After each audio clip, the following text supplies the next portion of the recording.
We ready? Well, good morning, everybody. It's September 11th, 2025, regular board meeting agenda at the Magna Water District, 8885 West, 3500 South, the General Office Building. I'd like to call this meeting to order. Will you all please stand and join me in the Pledge of Allegiance? I pledge allegiance to the flag of the United States of America and to the republic for which it stands, one nation, under God, indivisible, with liberty and justice for all.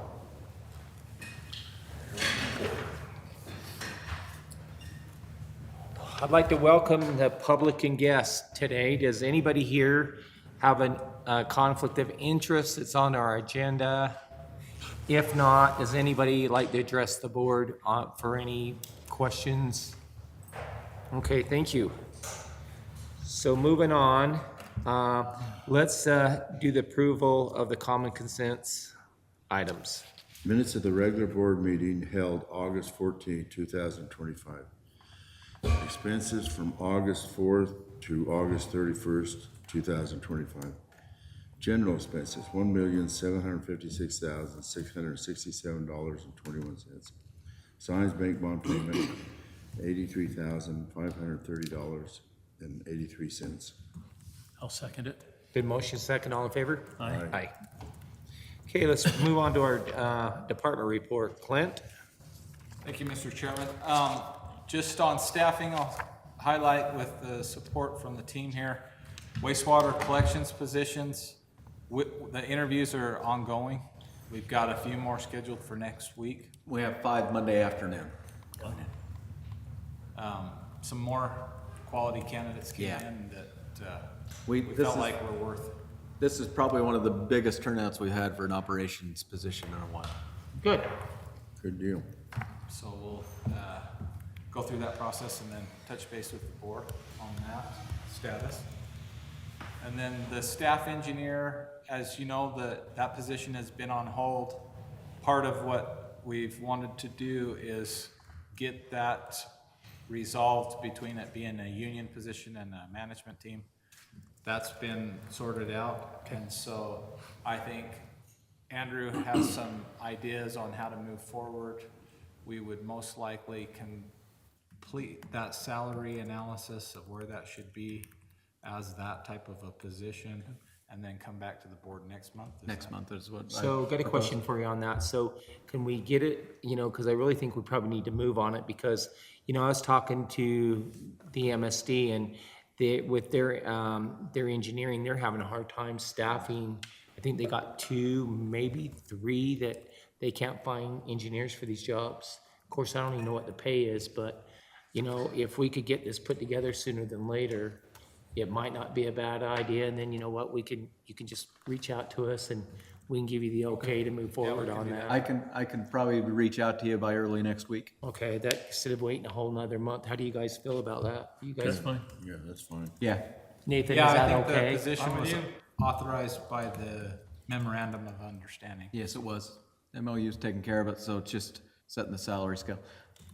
And I got to speak with the guy from the union. What's his name? Spencer? Spencer. Spencer reached out to me last Saturday, and we had a discussion, and they were all good about it. Good deal. There is one other thing with it, is it is a 3-tiered position. Okay. And there are some thoughts from Trevor and I that maybe it might be best to fill it at level 2 and bid it at both as a 1 and a 2. See what interest is there, because it is so hard to hire a new candidate that maybe if you bring them in as a 2 at that next level, we might be able to bring in. Hey, why don't you, and I don't know, why don't you check with, I don't know who you check with the MSD. I'm just curious what they pay their engineers. I can look it up today. Oh, can you look it up? Yeah. Okay, Yeah. okay. But you might put the person on probation if you want a level 3. You might put the person on probation on level 2 if that's what you're gonna do, until they get to level 3. Yeah. Possibly. Yeah.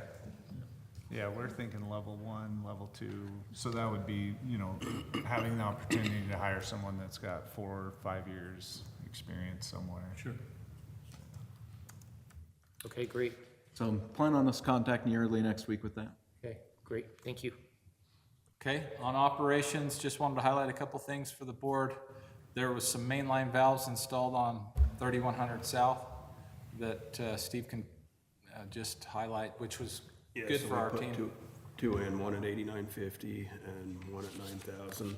That 8950 intersection's kind of been a trouble intersection for us for a little while. We had some issues in there, didn't have real good control, but now we've got valves all the way around, so Were we able to install them before they done the overlay? that's why we got it done. Awesome, great. Yeah, we didn't want to do Because it I've there. asked the city to reach out to you guys to find out, to make sure there's no, we're not doing no overlays or no, Yeah, and Ending job. yeah. so far it's been going pretty good. with Great. them, so. Thanks, Steve.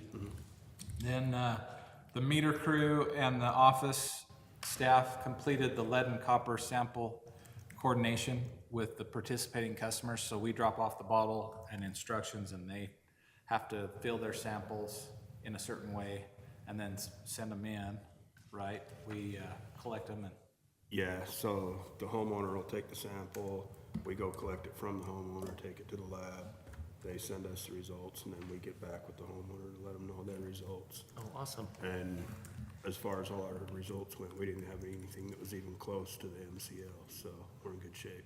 yeah, probably some of the best results I've seen since that program started. Yeah, we're in So good is it possible that people have plumbing in their house that could be creating this problem? It could be, but there was no evidence of that on these. No, I mean, though, have we seen it in the past that we've ever seen a high sample? Yeah, there has been some that are higher. They're not really that high. But Yeah, we've never exceeded the MCL. Like Clint said, this is the best we've ever seen. Oh. But in years past, we've still never exceeded the MCL. I don't know how many houses would be left with galvanized piping, and I don't know what would create, it seems like that seems to trigger the highest number, is it? Galvanized piping. A lot of it, the testing that we have to do, it's based on the age that the house was built, and a lot of it's before, is it 82? Yeah, 89, I think. 89. They used to be able to use lead solder, and so that's where, Oh, yeah, they used lead solder clear up until the 70s. yeah, and so that's where you'd see a lot of it, but, Oh, okay, we're not really seeing any issues with it. that's great.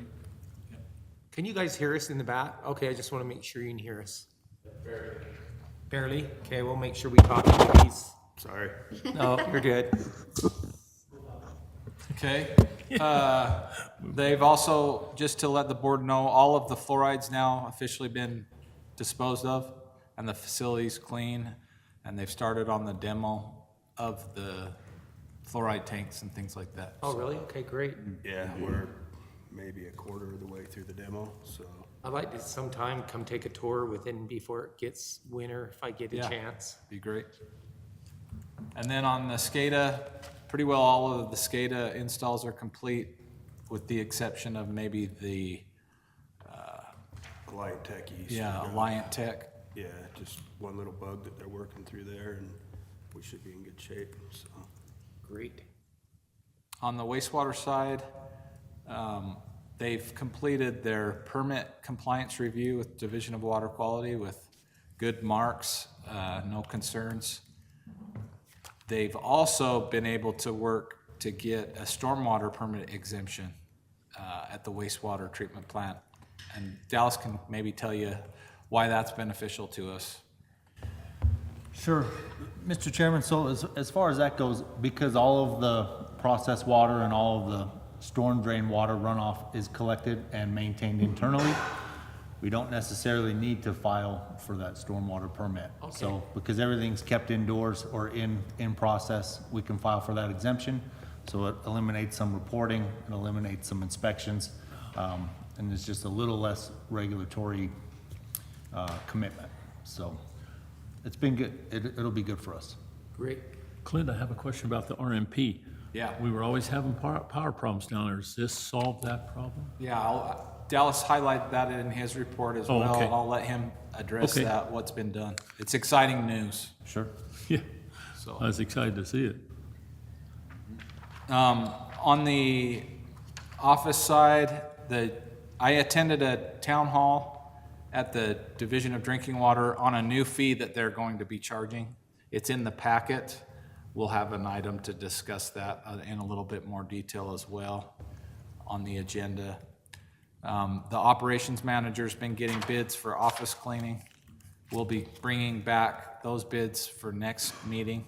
But I think we're looking to make a change. We've been unhappy in general with the quality of the cleaning at the facilities, and so we've just been going through that competitive bid process to get some quotes to recommend something different to the board, so. And then I mentioned this to Mick, Leisle had set up some coordination of a demo for the management team to look at Neptune's My360 AMI customer account portal. This is an option for the district to be able to give usage information and put it into the hands of the customer so that they can monitor and manage their own account with more tools. So it can help them set up alerts to identify any potential leaks, or if they're going out of town, they can set up alerts to make sure if there's any usage that shows up, that they can be notified, can help manage bills, their payments or the cost, to try to keep costs down. I think it's a real positive thing. Our plan was to demo a couple of these and then bring one to the board as a recommendation and show you and demo it for the board. But if the board would like to be part of, No, if you'll bring it back and let us see what it. before we Yeah. make any, Yeah, okay, I'm good with that. okay, we can do that. I think this one was our natural choice because it's part of the meters that we already have. So it's provided by the company that provides the meters and the support for this infrastructure. And this will actually also tell them if they got a problem with their water, they're using really high usage. Yeah. Okay. Yeah. Because I've had a bunch of people, when I've been out doing my campaigning, and brought, hey, we got I've had some high usage of water, and you guys not notify us. I said, you should be notified because when we're doing the billing, we can say, hey, obvious, we've got a problem, right, Leal? Yeah, I think that we do On the extreme leak cases. checks like yeah. over 100,000 gallons. Okay, So I mean, it's pretty much a leak. I mean, that's a lot of water. right. We don't do between 1,000 to really 100 because we don't know what is happening at the. Right. But There if are- it's substantial, then we do. We try to It's hard keep, for the customer. it's hard to decide where to make that cutoff without more information about the size of their yard and their usage habits. I mean, if we were to try to make anything lower, we could do that, but then we might be getting into questioning customers' use, and then that might be a negative, Yeah. So trying to find where that at, I think it makes more sense to put those tools in the hands of the customer. Okay. And then provide education, so So will we show the customer how this all works? we will. Okay, Yeah. okay, awesome. And I think we'll have to give them some opportunities for training and demonstration and newsletters about how and why you would want to use this.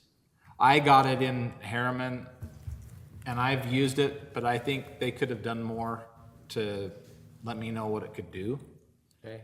But it has been really valuable. I found, I think I said last month, the solenoid had failed and it was default open, but I wasn't seeing it because it was a drip system. So it was just continuous running and it was going into the ground and I didn't. Oh, wow. So, Clint, I heard a situation where a guy up in Tremont, him and his wife went on vacation. They were gone for about a week. I guess somebody's car overheated and it's not very far from the road, so somebody grabbed his hose and used it and left it on while they were gone. Wow. But would this Neptune thing have any way of, Oh, yeah. would it? If you had a target set of notify me of any usage over a certain amount per day. Okay. You can set that target. Oh, all right. And so, I just told him he should start shutting his house water off. I mean, otherwise you can look at it anytime you want, it's available, but then you have to get on and look at it to be able to see those things.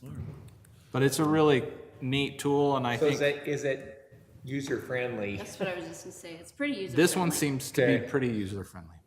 It's simple, I should say. Yeah, the demo didn't take long because it is simple, but they can dial down to a per day usage and even the hour. So that would help even if you had a sprinkler valve go bad or anything? Yeah, huh? yeah. Okay, cool. Okay, great. And then on customer accounts, I will say our delinquent accounts have ticked up, and the amount in the summer months like we're used to. We have also had some calls in the office, why is my bill so high? We'll work through that with them. Often we'll send somebody out if we suspect Yeah, it's more than just watering. Pretty high, isn't That's it? a lot. Yeah. So the good news is we have still continued to have pretty good response yeah. to the getting their payments caught up on this, and I think So we're when still. so when we shut off a water and they come in and it's $100 to turn the water back on, right? Do they try to come current with their bill or do they just try to give? The first step is to try to use that as leverage. Uh-huh, If you come current, we'll waive. we'll the- waive a So, fee. so a question I have on that, and this is, and I don't know if this would even work or not. Do we take into consideration sometimes of what people's issues are? I mean. Every time, I think they're Okay, trying to okay, work okay, out okay. No, because I've had a couple of people ask me, my husband, has been way sick and we got disability coming in, and I do know that we all try to work with the customer. And when you ask that question, I don't know if you're asking, do we give them a credit? No, Because no, it's- no. Or just give them time? We definitely give them time. right. We note their situation. We try to be empathetic and understanding with the customer. Because I have an issue with this is a city issue, we are now issuing parking tickets and that, for, illegal parking and all that. And one of our council people said, well, wonder if they're disabled and they have some issues that way. And my comment was to that, well, we could all claim that. We could all claim that and they don't have to pay the ticket. So it would be a continuing battle. And if we're gonna do that, then we should just do away with not giving tickets. Sure, I mean, certainly, the first approach is to be empathetic and understanding and work with Right. them, but if it's repetitive and continual, understanding that people can be in this situation for longer than a month, 2-3 months, a year or two, we do understand that, but if it's repetitive and no effort is made, it becomes a little harder to be. So is there any kind of programs out there right now that offer grant money for we had at that one time? Remember we had some money for, Right, I have not seen anything come up I since think that's then. dried up. Is that all dried up? But have we checked just by chance to see if there is anything out there? I personally have not reached out to Maybe anyone. not recently. Why don't we see if by chance we could just kind of reach out and see if there's a program out there that's out there that, we can help, if people can qualify. I mean, it's just a thought because I know a lot of people, since I was out doing my campaign, there's a lot of hardships out here. Yes, Yeah, we find there's two categories. One, if you offer suggestion of something that's available, and two, people that don't give a crap, they don't do anything. Right, absolutely. But that's good for you guys to know. Yes. Has anybody ever thought of, this is just off the cuff here, I know quite a while ago, some of the utilities would say, if you want to donate to a fund, Oh, like you get in the mail, like I get yeah, if you something want to for- donate an extra $10 to an assistance fund, but that might change our tax status, it might change our, There's some considerations there. it might be Okay. not. good to do, I don't know. I think the easiest thing is to have a leak forgiveness policy, which I think you We already do. do. We do. And to just, I mean, make sure that your policy is suited for what your goal is. Okay. But I think that, then we have some money management issues. Is it qualify as a donation? It just kind of, it gets, Messy. it's more complicated that way. Okay, It's just okay. have someone say, hey, I had a leak, and then apply for forgiveness pursuant to. Well, and the- some of these customers, they don't have a leak. It is Yeah. what it is, and Or, Yeah. or it's, they don't have a leak, or they did have a leak, but they didn't do everything they could to prevent it. They weren't, they didn't have your, yeah. you know, and so part of the reason why you have the fees is to incentivize people to maintain their system. Right, Same with right. parking tickets. Part of the Right. reason why I have it is to incentivize people to park appropriately. Right, you know, and it's kind of funny because when you hear these stories, right, from, you know, whoever you're talking to, and then when you do a little research, it's not quite what Yeah. the story is. Yeah. Two I mean, sides. there are situations where it makes sense. It's like, right, you know, I was out of town and something just catastrophically broke, and I fixed it as soon as I could. Right. But, you know, most of, you know, a lot of the times it's, well, yeah, I just don't wanna pay it, is Yeah. usually what it is. Yeah. Okay, thank you. Okay, on communication and morale, reminder that the reuse open house tour is scheduled for next Thursday, September 18th at 10 a.m. Trevor has the list that we put together, and then he has a list of who's responded. So we've had 19 responses out of 93 so far. Some of those we've had to follow up on. We don't think that these responses are reflective of all of the replies. No, we've had some people that haven't RSVP'd but have responded back saying, hey, we'll be there. They haven't RSVP'd formally, but they've told us through email, so. Now, these are other cities and stuff like that? Yeah. Okay. Yeah, and so we've It's got kind a of a copy. show off. We get to show them what we're. Yeah, what we're doing. Yeah, that's cool. And So we we've got a can copy of that we can give to the board. We can send a second email We'll out, follow up and, follow up. on the to- ones we haven't heard from that we think. Because, you know, I'm guilty of that, you know, I'll get an email, an invite, and then I don't answer back, and then I'm going, right? You Yeah. know, and I show up. So, So we can get that to the board okay. if you're interested. Yes, please. We have had several meetings, just for your knowledge, on the 4100 South Road. There's still some property acquisition that needs to be done from DR Horton and us. They need to acquire some property from us. So we've been working with them. They finally came in, and we think we understand what the delay has been. They're just trying to get the road to the size of a road that they think it should be versus what others think it should be. But that, we finally convinced them, hey, that doesn't change the right-of-way. Either way, you need to get the right-of-way, so don't hold up that process. And so I think we've got something that we can show the board in terms of what's being proposed in the Well, closed session. But they did get our fence back up, right? That They Yes. tore down.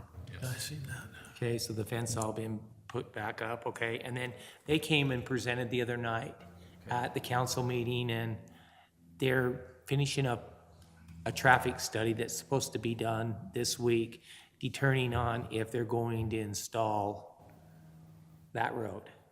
Because they feel like the time's expired, and they're not responsible for that road. Oh, jeez. So, Okay, so even more debate on that. So we'll see, how that goes. I thought it'd get really, well, some of the people out in the audience kind of started, but it was pretty mellow. I mean, I thought it would get a lot worse than that, but they're claiming, you know, that there's no warranty, there's, you know, this and that, and it's just been a bad go-around on the whole site, and, you know, maybe some of that responsibility is the city's responsibility. I wasn't on the council at the time when this all took place, so. Sounds good. on the last one, just wanted to make you aware, the Director of Parks approached us about providing them water service to the Great Salt Lake Marina. So I guess the history is they've been served by Stansbury Improvement District. Oh, So the state park out there by Saltaire. And that is Magna's boundaries. It is within Magna City. City, yeah. It's not within Magna Water District. Right, but it is with Magna City.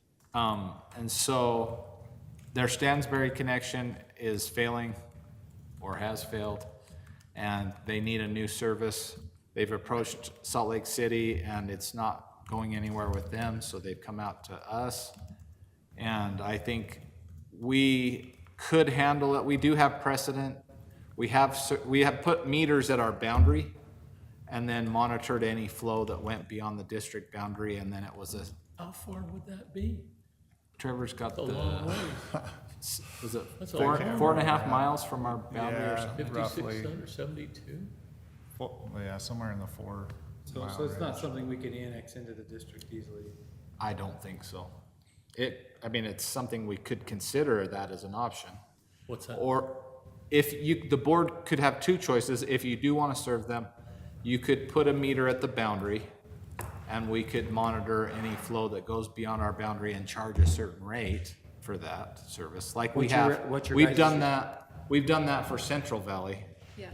We What's your have had- recommendation we should do? Well, I think we're trying to see we're still gathering all what they want to Yeah. do. What So- would the infrastructure cost just to get it out? Right. Well, they'd have I'm to pay not for sure. that. There's all kinds of possibilities here. Who owns the marina? Does the state own the marina? It's a state asset. Well, then why can't they drill a well and just use well water? 'Cause Well, that's all they do have some wells or rights, I think, that they said they'd be willing to, That was part of the initial conversation. yeah. So the issue with them drilling a well is it's very hard to drill new wells and move groundwater around in the Salt Lake Valley under the Salt Lake Valley Groundwater Management Plan. So first of all, you can't get any new water, first of all. And a lot of that water in that area is brackish and not that easy to use. So, I mean, they could, I mean, the problem is that they probably have some water rights of their own. I doubt that they're sufficient, which is why they have a backup connection with the district. And if they were to try to buy other water rights that are groundwater, it's gonna be very difficult for them to move over to those wells. Okay, so I've got 2 wells on my property. One's brackish because it's lower down at the bottom. But Geneva Rock just drilled a well. They didn't, but Kennecott did. Just on the 201 viaduct, just above that. It's good water. And they use it for dust removal and everything, and that would be great. But the state could get some water from Kennecott if they wanted to feed that. That would be a lot. I mean, if you put the infrastructure to run a water line out there, I guarantee you, that well looks pretty cheap. Yeah, yeah. And like Trevor mentioned, that would be all on them, or Nathan. But is that well That'd be all built to their own. drinking water standards? I don't know. Or it's I'm just gonna saying, be I'm just saying if they were to put in infrastructure from our system, they would be responsible to pay for it and put It's not it gonna be Salt in. Lake City water, but it's potable, yes. Well, but in order, I don't know enough about that well, but it might be potable as a practical matter, but legally and regulatorily, does it meet all those standards? And so what they're probably looking at is, they probably want to connect to a public water supplier because you guys are complying with the Safe Drinking Water Act. Right. Kennecott, it's probably an industrial well, it's probably good water, but I'd be surprised if Kennecott is using it and operating that well in a way that they could use for potable purposes at the park. I'll take a sample of the water truck and send it in.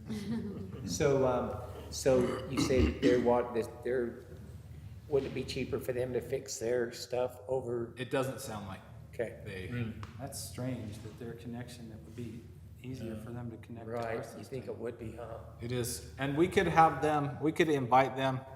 I think it would be a good one to invite them to come to as you present, so that they can, the board can answer questions, or ask questions directly to them as to why. So So we can invite them out to the next meeting as a discussion. I think you guys need to put together a price so that might make them dig a little deeper and fix what they've got. They have an engineer that has worked to do a study I had talked with them a couple years ago, just generally, and that's how they initially selected Salt Lake City. But because, like Clint said, that one's kind of dissolved that discussion, they're wanting to start a discussion with us, which we were an alternative within that study. So we can, yeah, I think it'd be good to have them come, possibly I can get that study and they can talk about those things, but I'm sure they have a cost already of, Would it be a fire hydrant, things like that? it's a fire line. It'd be a larger connection. This is what I think, a 6 or an 8-inch, meter vault.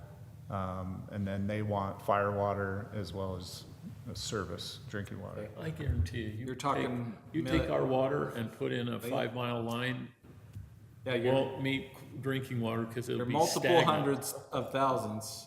You take our water and put it in stagnant condition, hardly anybody's water's gonna meet. Yeah, drinking. well, they've talked about having a tank at the site also, that then they can, control the water quality a little better. Yeah, what they gonna do about the wintertime? Holy cow.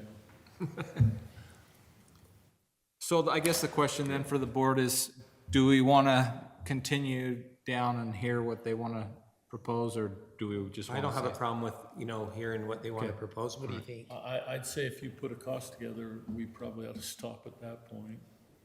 I think they've had some estimates and they're still moving. I think the problem is they're out of options probably is what it is Well, sounding like. But they would be the ones that would have to pay for the cost. Right, yeah, So that wouldn't be a district. I'd expense. say make sure your estimates are accurate yeah, instead of guesstimates. Well, I think we do have an extension policy already, we do. but typically the way that this works is they pay for 100% of it. And we probably want to have some sort of an agreement in which we would, bill them for our reasonable documented cost that we exceed above whatever fees we charge. And they would build the infrastructure themselves, they would get the improvements, and we would inspect it. And so our cost would largely be on administering their connection, overseeing it, but I believe we have fees that are intended to at least cover those costs. So ideally, if it works appropriately, it shouldn't cost the district anything. But it will take more staff time, and that's. I don't think we have any problem with pressure or anything, do we, Trevor? No. But one thing, Magna Cities has some weird boundaries as it goes out and gets there. In an ideal world, you would just annex them in.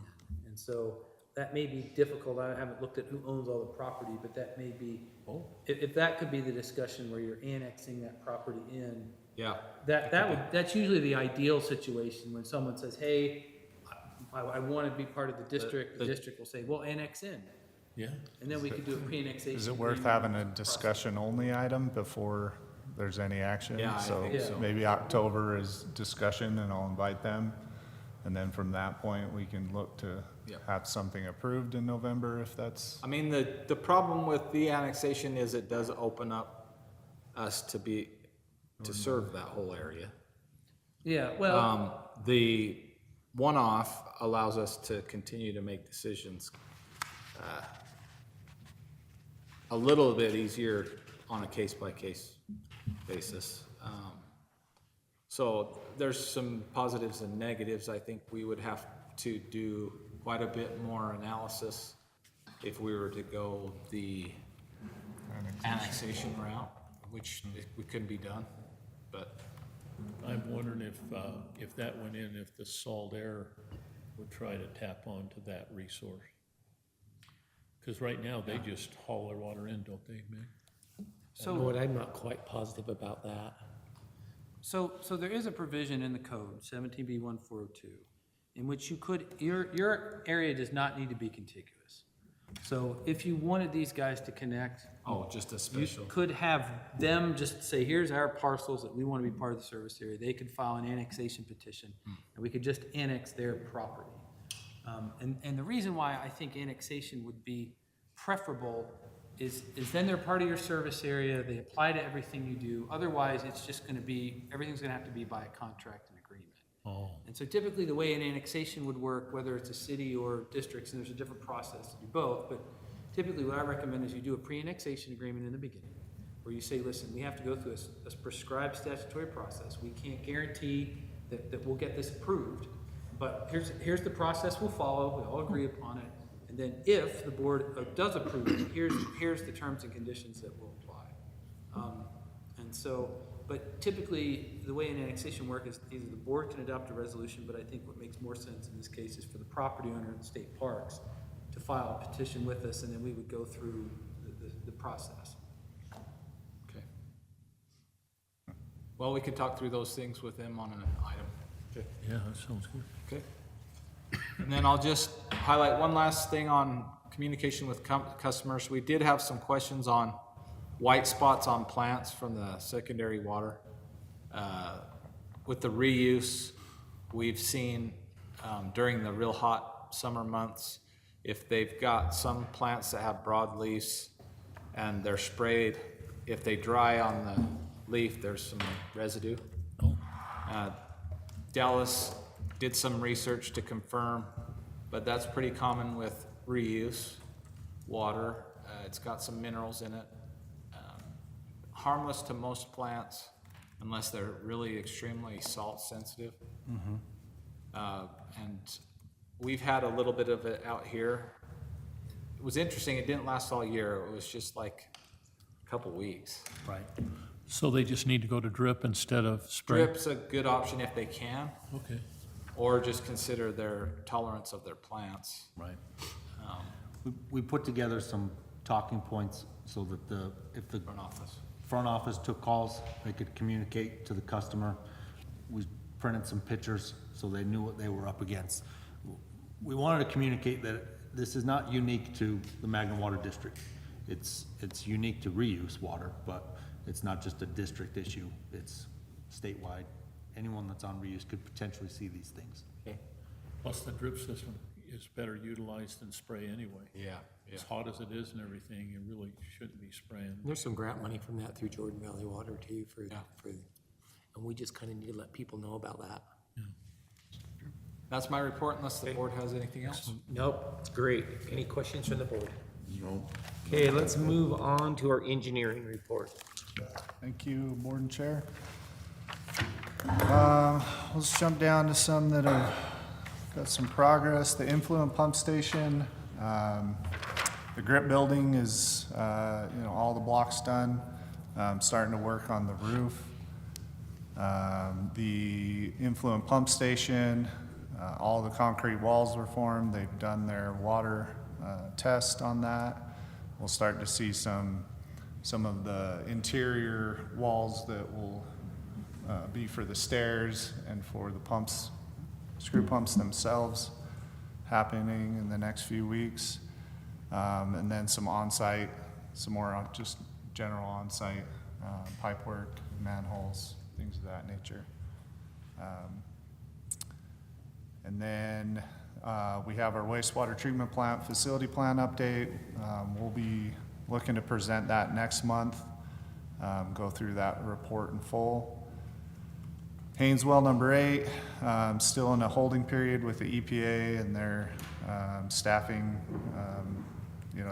They've had a lot of backlog, but they tell us they're continuing to work on that application and review.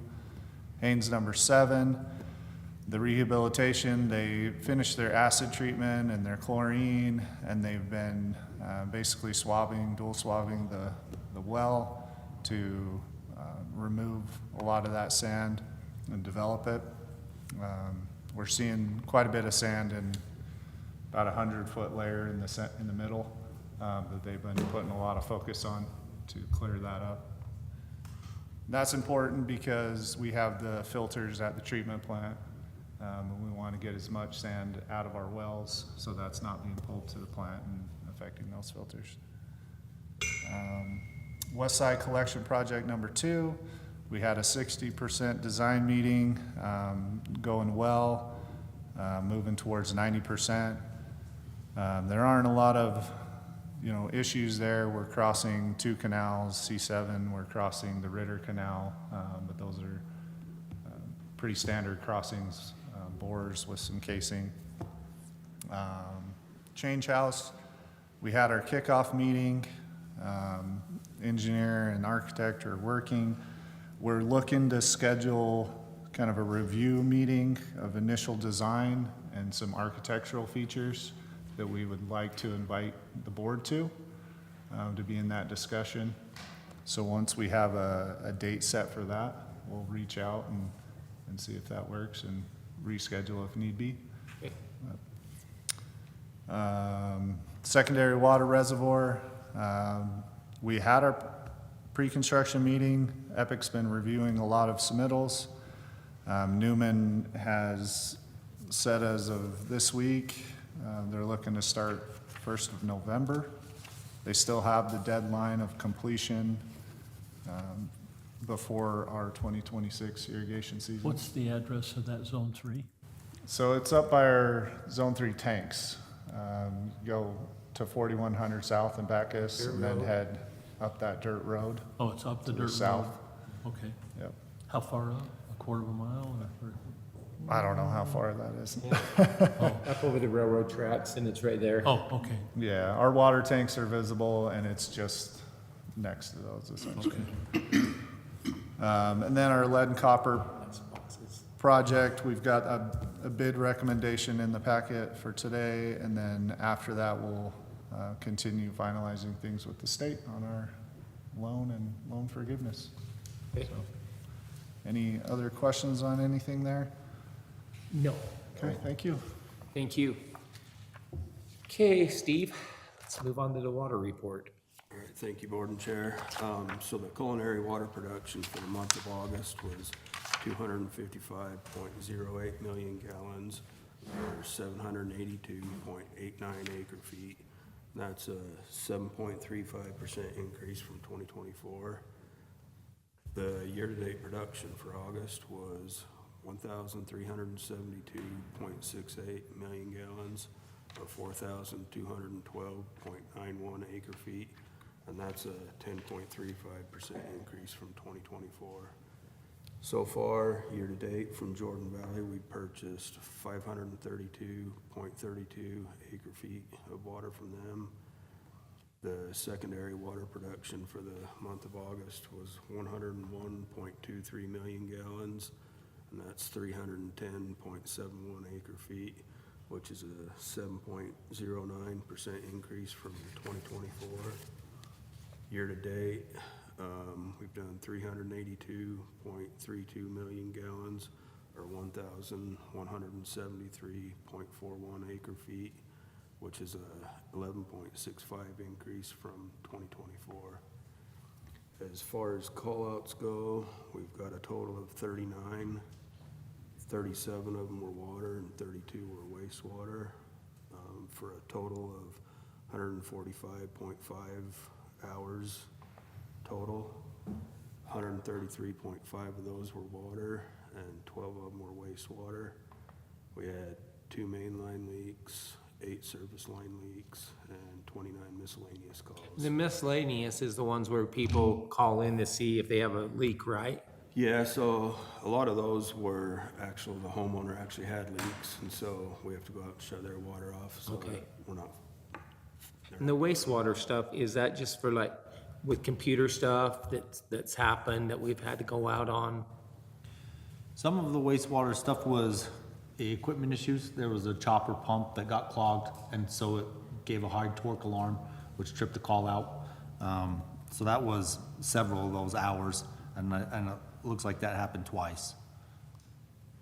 So if you can see, Scott Beck got called for the chopper pump fail, and then he called Chet out to come help him resolve that issue. And then you can see Dylan later on in the month on 8/15 was called out for a proximity switch failure on the screw press in the solids handling building.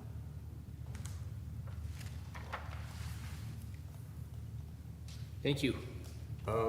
Unless there's any other questions. No, if from I what have, we talked you have about any before. questions, Jeff? Danny? Okay, Dallas? Yes, sir, Mr. Chairman. So if we can just refer to the operations report. These are the numbers for August. I'll just highlight some of the reuse volumes and flows. If you look at the table, you can see that the total reuse flow peaked in July, where we used 73 million gallons. In August, we were down to 53 million for the month. And then based on what numbers we're seeing in September, we'll probably be half again as less as we were in August. I've added a couple definitions to some of these key parameters. So if somebody without the wastewater training or wastewater familiarity, they would still be able to read the document and have a general understanding of the intentions of the report. And then I wanted to talk about the power service that Mr. Dilly mentioned in the beginning of the meeting. If you can picture, way back in the day, there was an initial power line service that was ran to service the plant. And then as time went on, they brought a larger service down 72, and then they brought a larger service down 8,000. We were connected to a dead-end line from the original service. Now that they've brought those 2 new lines in, we've been connected to the new one. They've upgraded a lot of our infrastructure on the poles. We've got a brand new pole. Our service drop has been connected to the loop now. So now we can receive power from 72 and 8,000, where before we were on the dead end. So if we lost power on 7,200, we were just out. Oh, wow. They upgraded some of our conductors, the cross arms that keep the conductors separated. A lot of our power outages were due to saggy wires, which would then blow and contact in the wind. So it's been great. 99% of our equipment failures are due to power outages. So you get a surge or you get a loss of power. And so this is gonna be huge for us. It's been a matter of data collection and constant communication with Rocky Mountain Power. Trevor and I have probably been working on it for over 2 years. Yeah, I just want to say that that's been a big effort that they've put into that and prioritized, and I think that's why we're finally here. It's not been easy, and Right. want to say, just give you a pat on the back, because that's been a lot of work. And just a lot of non-response. And then when they did respond, oh yeah, we'll get to that, and it's just been continual efforts to make that happen. So it's a really big day for us. It's a big day. You think that Enbridge thing, them putting that big storage unit down there, had anything to do with helping bringing that down from 8,000? I think the LNG plant for sure. That's that. I don't know if they use very much power. Well, they ran a real big service all the way down. Okay. So new poles all the way down 8,000, new poles down 72.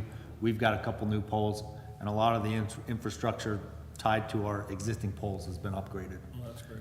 But it was a matter of, you call RMP and complain of multiple power outages, and they want the data to back it up, and they want, well, how many hours have you been down? So it's track how many hours you've been down. How much equipment issues have you had? Track the equipment issues. How much diesel fuel have your generators ran, duty or outages? So it's a huge collection of data and nonstop communication. So for us, it's gonna be a big deal. That helps them determine how much they can charge you more for your power. Let's see. Then if we could just switch gears to the collection side, our annual wastewater collection system rehab projects with Twin D, half of that's completed. We'll move on to the remaining half, and that project's right on schedule. We're hoping to get all the repairs done before the snow starts to fly. That way we're not impeding traffic during snowy conditions or any of the snow removal. And then, just as a quick heads up, I'm sorry, if we could go back to treatment, I wanted to mention, 2 months ago, when we did the filter blower housing upgrade, and we introduced the new filters.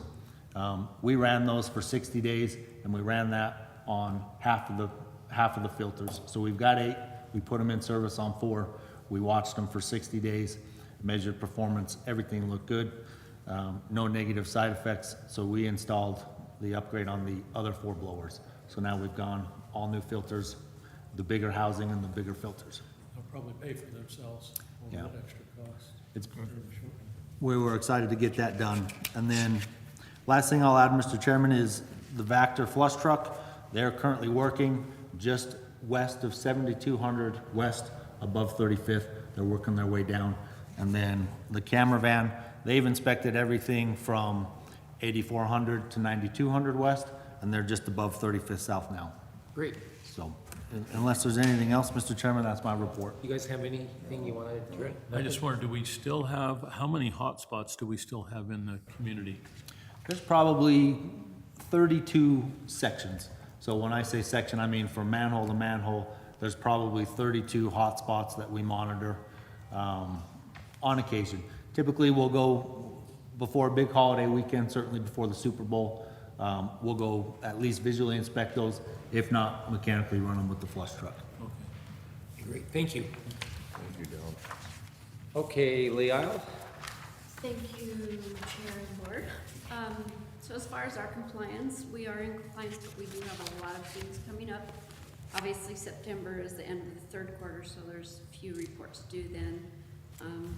The quarterly budget presented to you guys will be done in November, and then the detailed information will be posted to the Utah Public Transparency website by end of October.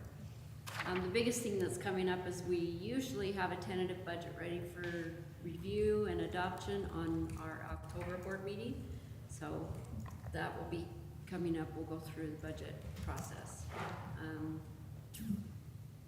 Let's see, what else we have coming up? Quarterly reports for payroll. It looks like we have some training to do with all the employees, the ethical behavior training. And then the biggest one is just a reminder that the trustees have their annual training in November. And if you can't make it, then there's an online test that can be done for that certification. Now, what day is that training again? Is it November 3rd? No, it's not the 3rd, I believe it's the 5th Okay, is the day that you'll attend. It's after the election. after the election, okay. The 3rd is a Monday. Oh, You'll yeah, be it's at, usually you'll be the same. attending the 5th, the Wednesday. Okay. And it starts at 1 o'clock, right? 1 to 4? I haven't seen the agenda, but that's Okay. normally what happens. Yeah. And, Rush hour? yeah, I remember coming back last year. Yes. But that's all I had. Danny and I will coordinate his training to do online, first of next month, we hope, and then, that's all I have, Mr. Thank you. Okay, Andrew? Thank you, Board and Chair. I don't have a whole lot this month. First thing is the staff was very appreciative of the summer party.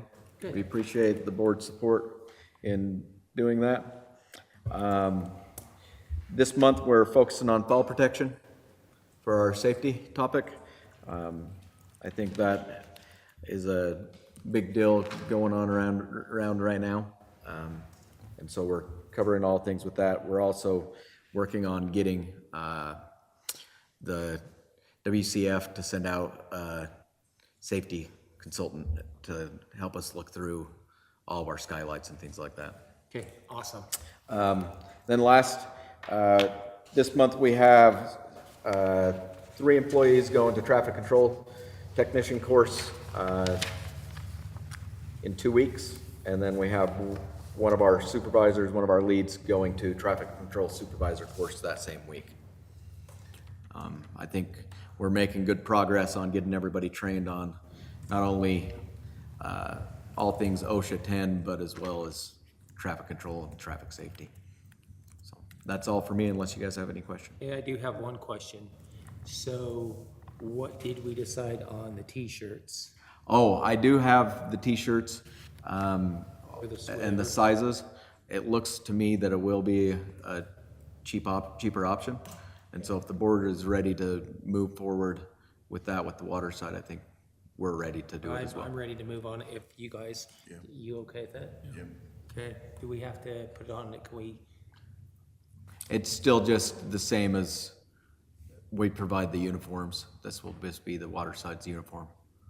Yeah, I mean, as long as they're not some sort of legislative act, I don't think it's in the budget, it's just. It's just removing it from who we pay it to, Yeah, changing who we pay it to. okay? Okay, we'll make that change. okay, great, thank you. Thank you. Okay, let's move on to our projects and award agreement. Okay, thank you, Chair and Board. First one we have there is Bowen and Collins and Associates. It's a task order for Water Conservation Garden Enhancement Project. We've been looking at the conservation garden and trying to figure out some good ways to bring it more attention to the community through signage. Also, some updated signage on plants to allow them to better understand water-wise planting, different varieties that are local or fit well within our climate. And we had Bowen and Collins come out, walk through it with us, created this task order.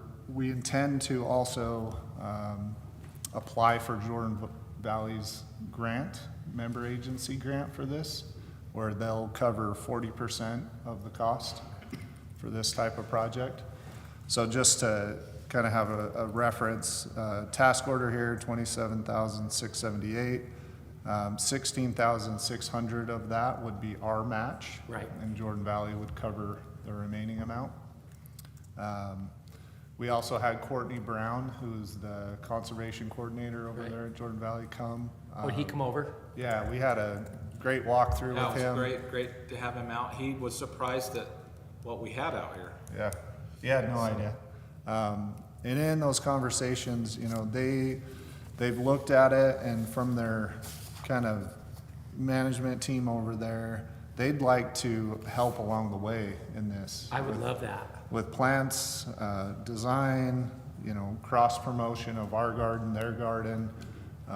So I think it would be a big benefit to have them on our team Has, as we do this. Have you guys went out and seen the Jordan Valley Water Gardens? I mean, they're just unbelievable. I mean, they're something that people need to really go see.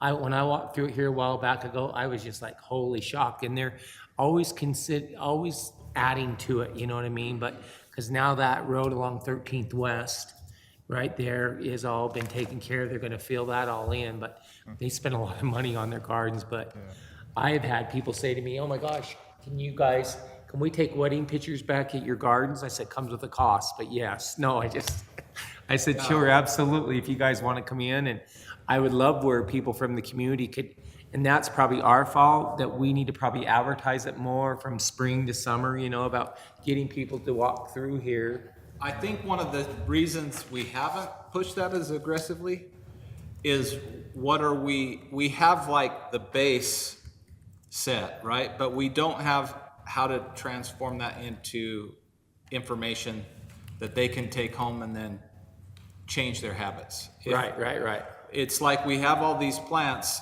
and well, why is this type of plant good versus a different type of plant?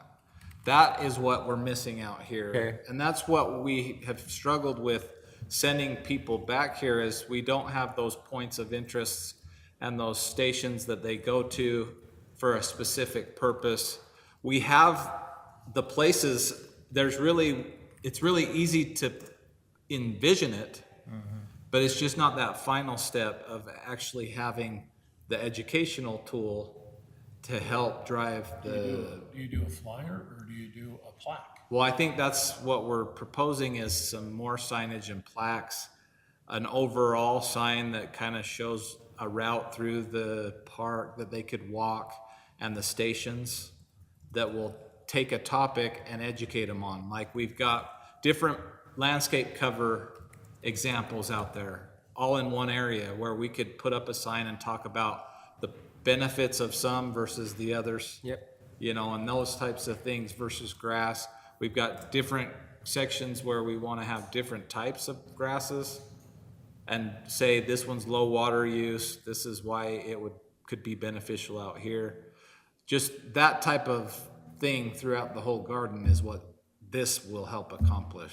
And we do want everything we have, we want it to be low water usage. Right.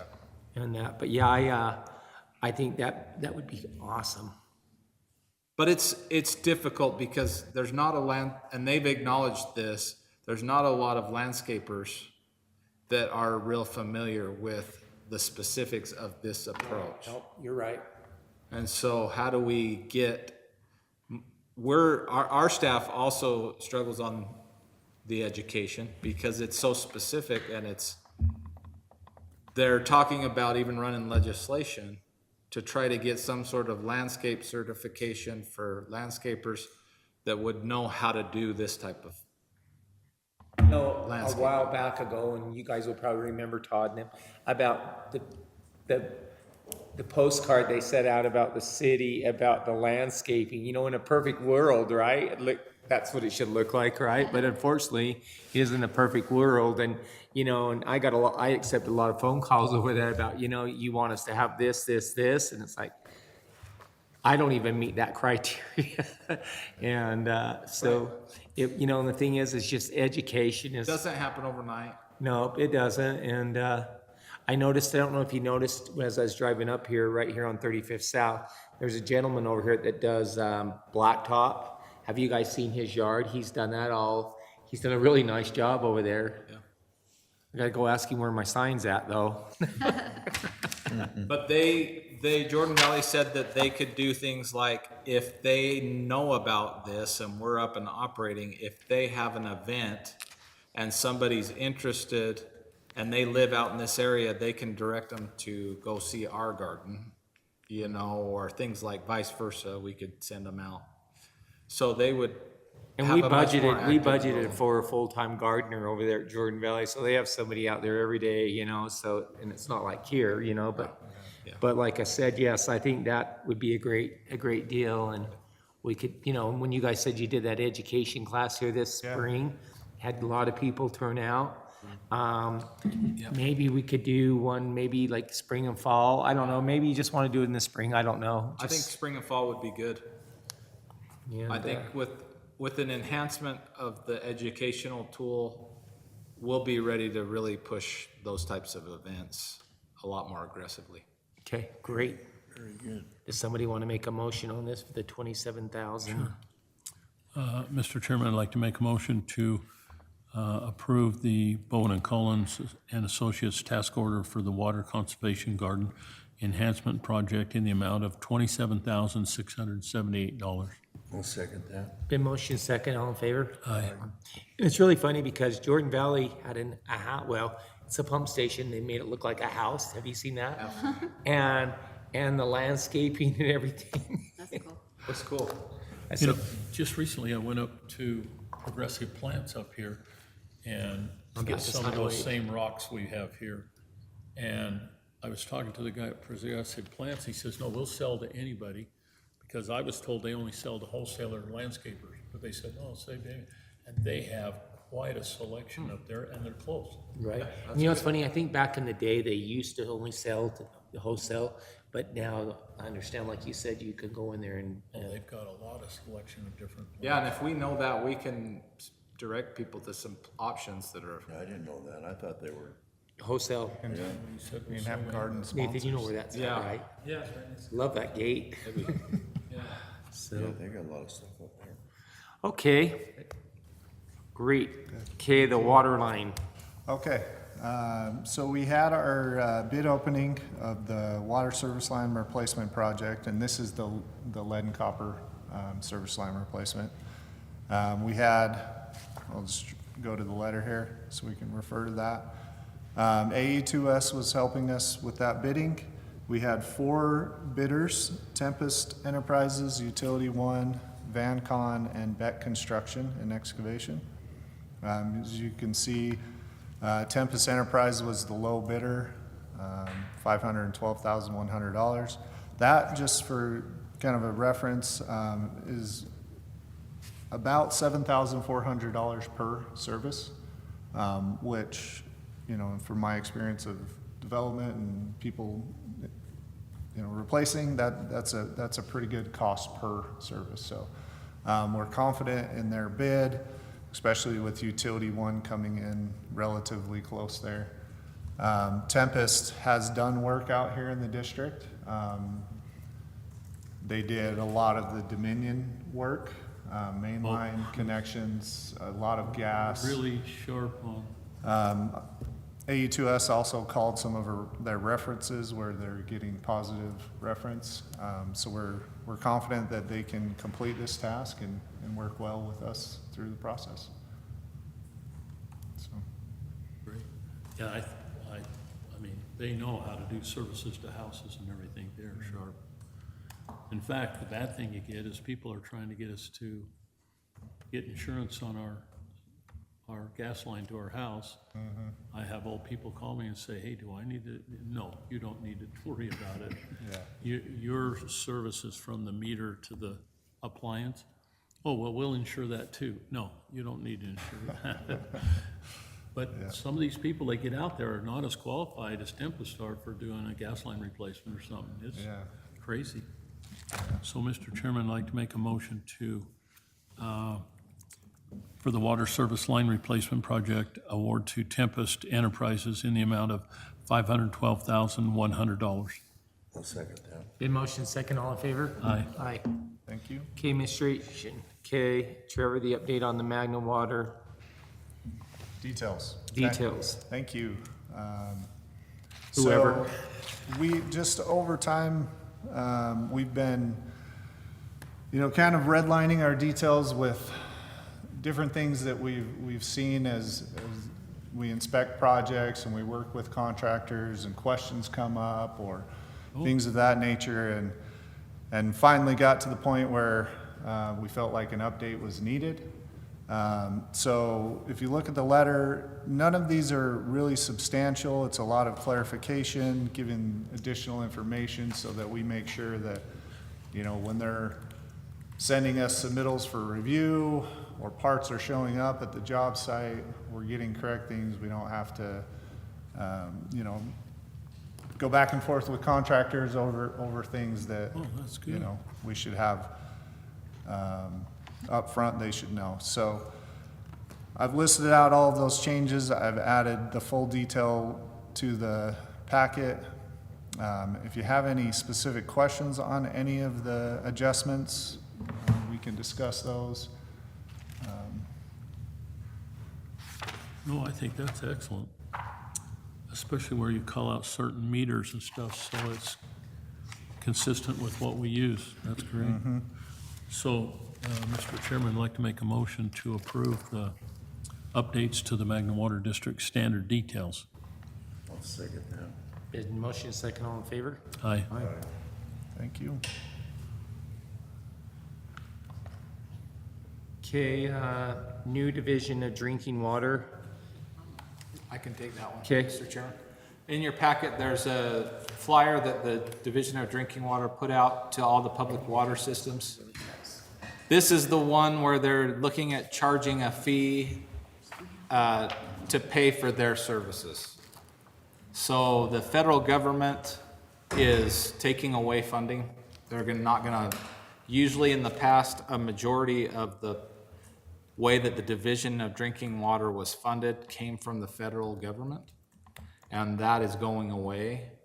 And so they went to the legislature, or they worked with the legislature to figure out how to fund the Division of Drinking Water, and this is what they came up with through the legislative process. So this was a bill that was run at the legislature and adopted, that basically gives them the authority to charge fees. And those fees are going to be passed on to water systems.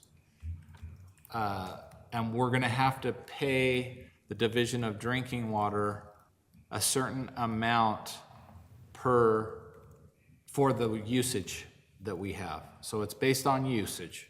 So if we use a certain amount of, say we use 5,000 acre feet, then we'll have to pay a fee to the Division of Drinking Water based on that usage. So what's that gonna increase our customers? So Leisle's done an analysis on the second page of what that would be. And a couple of the things that this, just to clarify before we get to that, they have exempted wholesale water suppliers, they've exempted agricultural water users, and industrial water users. So we have to remove any of those from our customer base. Obviously, we're not doing any wholesale water, so that exemption won't apply to us. We don't have any specific agricultural users defined. Well, but agricultural users connected to a culinary system pay the fee. Right. They're not exempt. That's secondary or, So, So the we're other, talking and then the secondary, last or are we one, we don't talking have any residential water? industrial. We have some industrial users. We do have some not very many, there's like 4 classified as industrial, but we will have to, verify. We'll have to verify that, but they won't be able to be charged this fee. So, that being said, Leal has to go through and some way fairly allocate how many acre feet were used per customer type, and then equate that to a per connection fee. So a residential customer would be charged, in this example, based on 2024 usage, $4.51 per year. Commercial would be $23.61 per year, and institutional would be $20.68 per year. So this is pennies per month? It would be, yes. It's just, it comes up to roughly $48,579. So that's not, when you add it all together, it's not something that we can ignore. Right. You know, I think The only thing I worry about, Clint, is who's gonna regulate these people? Because I see they've had an increase of, if you look at it, it's been about 23 to 24, it was $5,000 increase. From 22 to 23, there was hardly any increase. So what is regulating, who regulates these people to make sure that they just don't increase it willy-nilly? How's that? legislator? it's the legislature. So basically, the background on this is, as Clint mentioned, this has actually been in the works for years before the latest budget that cut the federal funding by 65%. Because there's been a growing gap for a long time, and that just exacerbated it. And so the legislature decided, there are a couple ways they could deal with this funding gap. They could raise taxes and appropriate more money to the Division of Drinking Water, which they decided they didn't want to do, or they could go to a fee-based approach, which is what they decided to do. And I think what they were trying to do is come up with, because the state has a $35 billion water infrastructure deficit. And so they're trying to get ahead of that. And they were trying, from what I understand, and I worked with Nathan Lundstedt, and I worked on behalf of Rural Water on these bills. Where the legislature's coming from is they want this to operate somewhat like the way gas tax works for roads. So every time someone uses gas and they're using the roads, they pay a fee that's used to help maintain that infrastructure. That's kind of the underlying concept of this fee. So it's the legislature, they told the Division of Drinking Water to create a fee. It wasn't optional for the division. The division has created a fee. And then there's a regulatory process by which the division goes through and sets the fee. And so they have to follow that process. And if they don't, there's some legal ramifications. But at the end of the day, it would be the legislature that would oversee the division. And of course, then there's the Attorney General's office if the division violates the law and does something criminal, but I don't think they will. So now we have to show on our bill this drinking water tax. Oh, that's gonna be up to us, and that's one of my comments to him was, hey, give us some more time to figure out how we're gonna Implement it, adequately, fairly distribute this. yeah. Now, this is Because only- like Trevor said, our master planning does projections. So I guess what we're gonna have to do is project some future increase, whatever increases in the water use over the next 5 years. We'll have to make some estimate on this fee as well. Since it is tied to total usage, I think that's a reasonable case. Now, this is only drinking water. This doesn't account for secondary reuse water. Right. Okay. Yep. So, and this new fee goes into effect July 1st of next year, but I don't think the fees are due until July 1st of 2026. We have to be prepared to start, yeah. What's the date? Whatever our analysis and however we're gonna implement it, we have to be prepared to start doing that. What's our drop dead date? 26, July of Well, you 26. want to have it figured out, in my opinion, by July of next year. For sure. 2026? We have to, and then we have to notify people, so we'll want to know by spring, what we're doing, how we're gonna handle it. And it could be a line item on the bill, and one of the things I got in the legislation on behalf of the Utah Association of Special Districts was an exemption for us to have to go through the fee hearing process for this fee. We can still do that if we want, but the concern that the UASD had, and rural water did too, for their public water suppliers, is the whole point of going through the process of holding a fee hearing after 6 o'clock is to have for you guys to get input on a fee that you have discretion to impose. You don't have discretion on whether to impose this fee. It is what it is. Now, you have some discretion. I mean, the choice is really, do you just pay it yourself and not pass it on to your customers?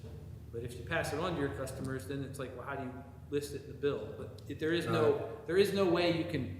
My concern with that was I didn't want you guys to have to hold a hearing and have the public come and say, I don't want another fee. And then have you say, sorry, there's no choice, and approve it, and then they feel like You you're know who's gonna disregarding pay it. the biggest fee?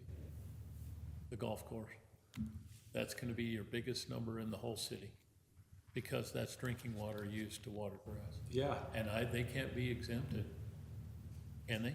It's not agricultural, Not institutional. No. yeah. And they're the only ones that are, I mean, industrial. yeah, they're not industrial. Right. So, wanted to make sure you were aware of that. We'll definitely keep you posted on where we're at. Great. That's all I had on that one. Okay, our next board meeting is gonna be October 9th, 2025, here at 10 a.m. So we're in need of a closed meeting.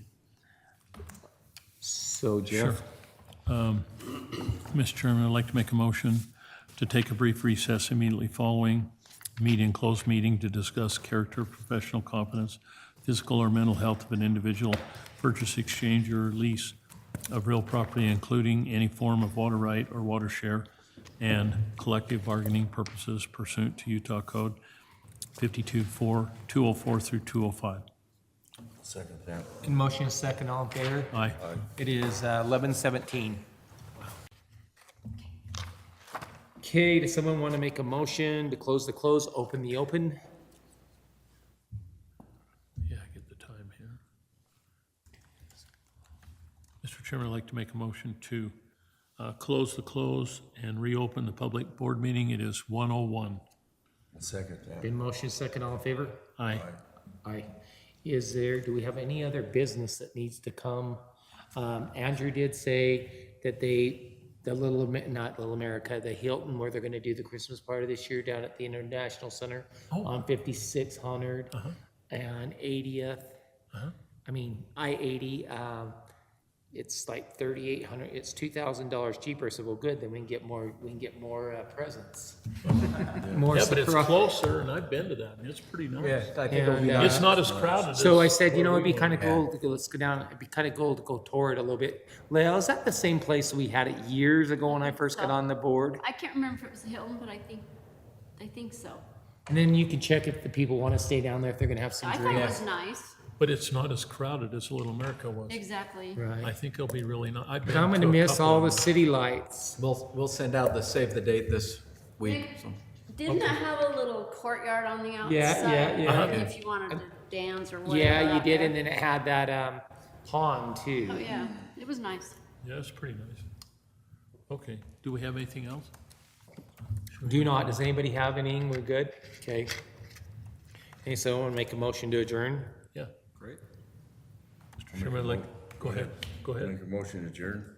I'll second it. It's been motion second, all in favor? Aye. Good.